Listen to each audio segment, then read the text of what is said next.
the visitor center here at Manassas, they have many different items from the battle. But one that stood, no pun intended, out of my mind is a shoe. Now this shoe looks like any other brogan from the American Civil War. But what's lodged in the sole of this shoe is a round ball that came from a canister shot. And it's amazing that it didn't rip the leg off the individual wearing the boot. Private George Lyles owned that boot. We're going to talk about him today.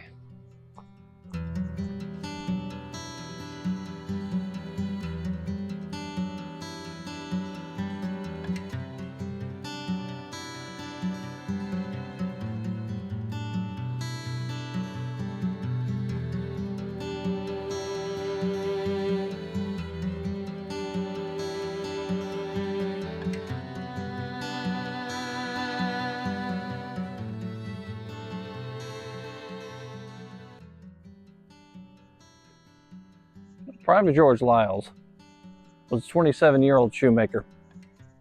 And it seems that he came from a family of shoemakers, because if you look at the members listed on Find a Grave from his family, a lot of his siblings were also listed as shoemakers or something like that. And there's really not a whole lot of information I can find on the young man other than his service record, and try to piece together a little bit of his history. But he decided that he was going to enlist in the Confederate States Army. He did that April 17th of 1861. And at that time, it was not known how big this whole thing was going to turn out. So a lot of young men were flocking, trying to sign up to be a part of their local militias, which is what he did. He was part of the Mount Vernon Guards, which eventually would turn into the 17th Virginia, or a portion of the 17th Virginia. He ends up finding his way here to Manassas just by chance and location. And he's here on that fateful day. But he's at one of the fords trying to defend the area when he gets a wound that takes him out of the fight.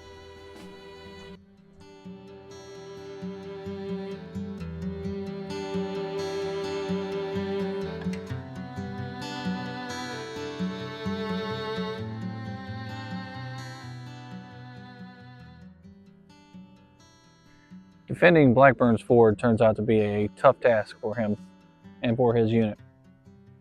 While defending Blackburn's Ford, he ends up receiving a wound, and according to the records, it's a slight wound for which he's treated. There's no mention of him being permanently disabled that I can tell. As a result of his wound, however, he loses his brogan in the process. Luckily for him, the ball that went into the sole of that shoe, that wedged itself into it, it stayed in the shoe and it didn't take his foot off. It's pretty amazing. I don't know how that happened. But the shoe itself is on display here at the visitor center. It goes on afterwards.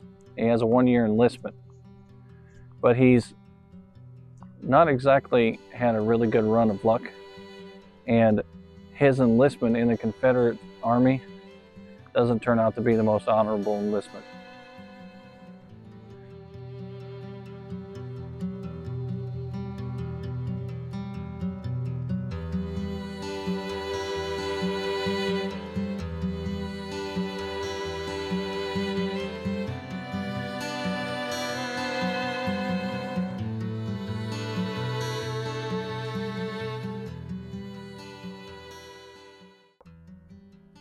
When the fight came on that day, it came on hot and furious, across the bluff just like this. The men were struggling back and forth. You try to go up a bank like that in a pair of brogans, it's almost impossible. And then defending a position like this is almost impossible. The area that he was at, it was kind of a wooded area, but he was out in the open, which is the reason why he got hit. When he got hit, immediately he was taken out of the fight. Now the records show it was a slight wound, which is probably why he survived the Battle of Manassas. But it was bad enough that they took him to the rear of the lines and they had him treated.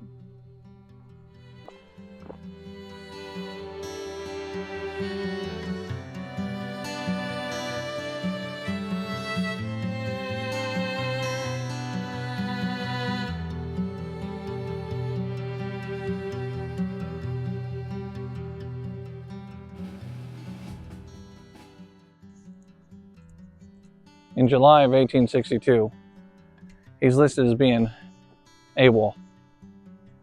And then he's listed again in August of 1862 as being AWOL, absent without leave.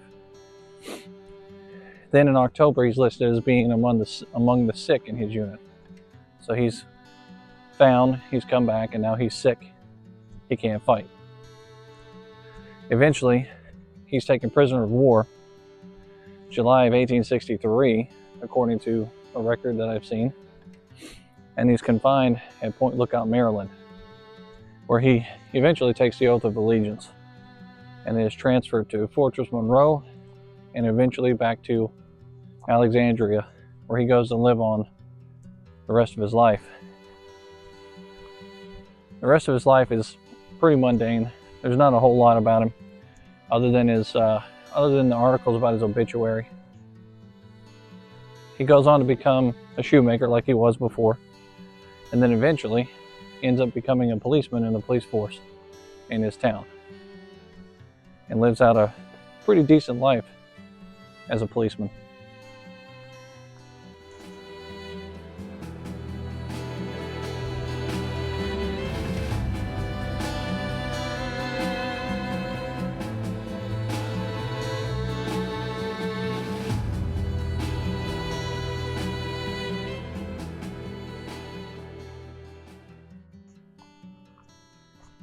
Now, he's not from a prominent family.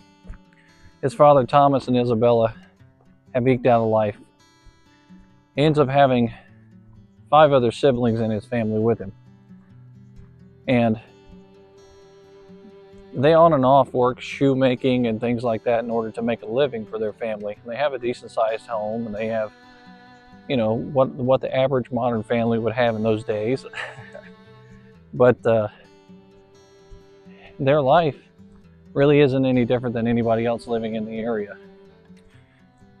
He, however, seems to be the only sibling that I can tell that actually signed up to fight during the American Civil War, as there is no mention of his other siblings having a record or having served during the Civil War itself.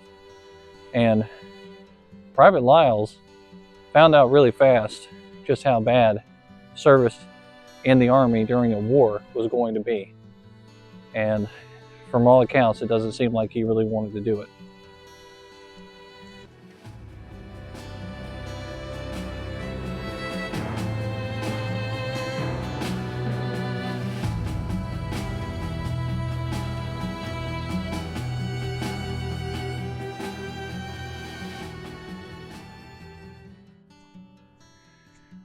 Eventually, Private Lyles is a married man. He marries Eleanor. And his wartime efforts, though it wasn't the biggest wartime effort or the most grand war story you could ever read about, it was a time that he did remember, and remember fondly, and the townspeople actually remembered him for it in one of the obituaries that I read. Mr. Lyles goes on to marry Eleanor, and by the time of his death, his obituary, the townspeople actually speak on his behalf and remember him in glowing terms. So it seems he wasn't such a bad man after all, regardless of his own skedaddle from the Army.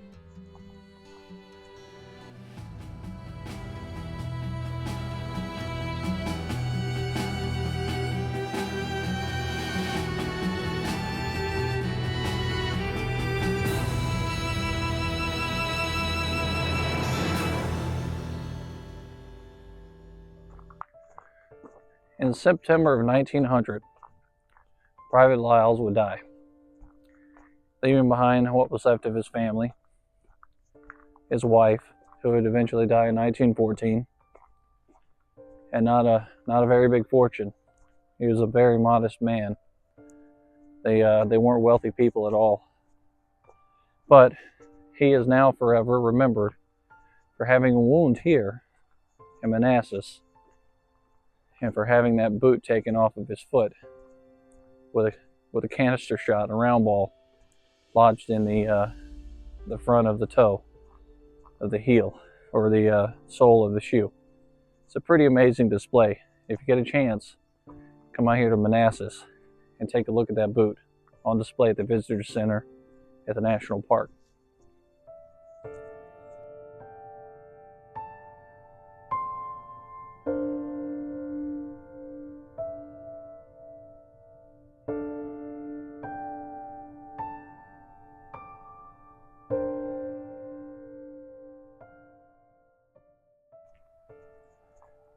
Well, we hope you've enjoyed the story today about Private Lyles.